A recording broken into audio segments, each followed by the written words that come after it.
Bonne journée à chacun et chacune d'entre vous. Que le Seigneur vous accorde sa grâce et sa bénédiction pour cette journée.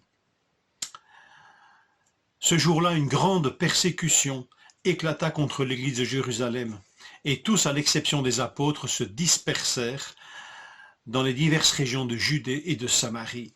Ceux qui avaient été dispersés allaient de lieu en lieu et annonçaient la bonne nouvelle de la parole. Temps difficile pour l'Église, elle qui est rassemblement, c'est sa raison d'être, la voilà en situation de dispersement, de dispersion. Elle ne va sûrement pas résister. Elle est en train d'être touchée dans sa nature profonde, celle d'être un rassemblement. Et la voici dispersée. L'adversaire a gagné, coup fatal pour l'Église. Eh bien, ce n'est pas ce qui s'est passé dans le livre des Actes. Au contraire, cette dispersion fut une bénédiction. Les dispersés deviennent autant de missionnaires. Le mandat d'être témoin, vous savez, celui d'Acte 1, à Jérusalem, dans la Judée, en Samarie, jusqu'aux extrémités de la terre, le voilà qu'il s'accomplit au travers d'anonymes. Tous, excepté les apôtres, se dispersèrent. Et ceux-là témoignèrent. Et ils témoignèrent jusqu'à des non-juifs. Vous retrouverez ça dans Acte 11, quand nous y serons, ce Acte 11 qui fait un petit flashback sur ce que nous sommes en train de lire, pour nous dire que ceux qui furent dispersés annoncèrent la parole au loin aussi. Tous les enfants de Dieu sont des témoins de Christ. Je vais essayer de le traduire autrement. Tous les enfants de Dieu, par Christ, sont porteurs de vie. Le verbe disperser peut nous réserver une bonne surprise. Ce verbe qui semble tellement connoté négativement, en fait est porteur d'un sens beaucoup plus positif. Ce verbe, il est construit sur un autre verbe dans l'original, sur le verbe semer. Il est précédé d'un préfixe, dia, semer à travers, on pourrait dire semer à travers le monde.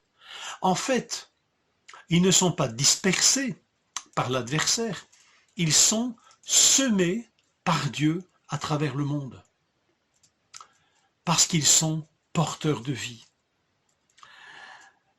C'est extraordinaire, ce verbe semer, donc son préfixe dia, vous le retrouverez dans la parabole du semeur par exemple, mais vous le retrouvez dans cette autre parabole du bon grain et de l'ivraie, dans Matthieu 13, versets 24 à 30.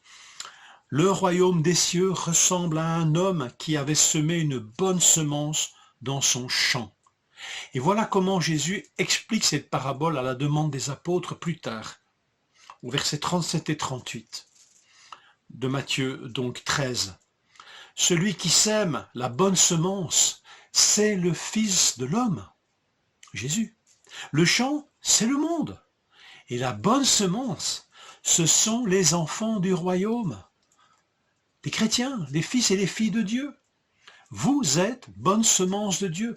Vous êtes porteurs de vie. C'est pourquoi, quand Dieu vous sème, même si c'est au moyen de quelque chose qui ressemble à une persécution, par exemple, mais vous êtes semés parce que vous êtes porteurs de vie.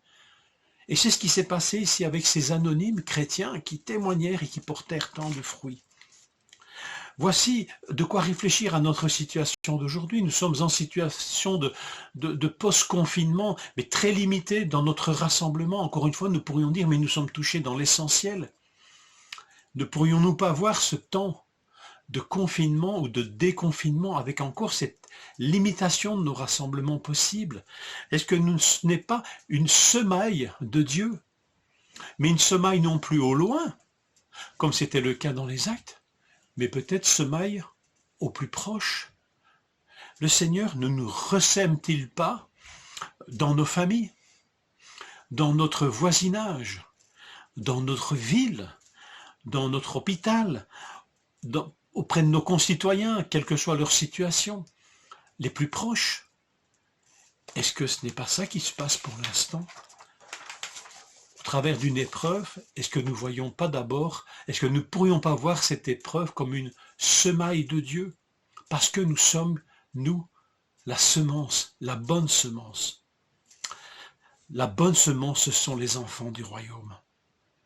Alors que l'on soit semé au loin ou au plus proche, nous sommes semés par le Seigneur et certainement il veut donner la vie au travers de cela.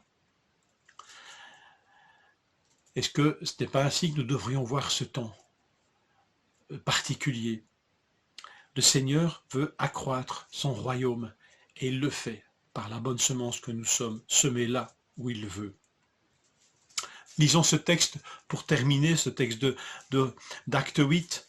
Au lieu de dire ceux et celles qui avaient été dispersés, verset 5, ceux et celles qui avaient été semés à travers le monde allaient de lieu en lieu annonçant la bonne nouvelle de la parole parce qu'ils sont porteurs de la vie comme une bonne semence. C'est ce que nous sommes. Que le Seigneur nous encourage et nous touche profondément par cette parole.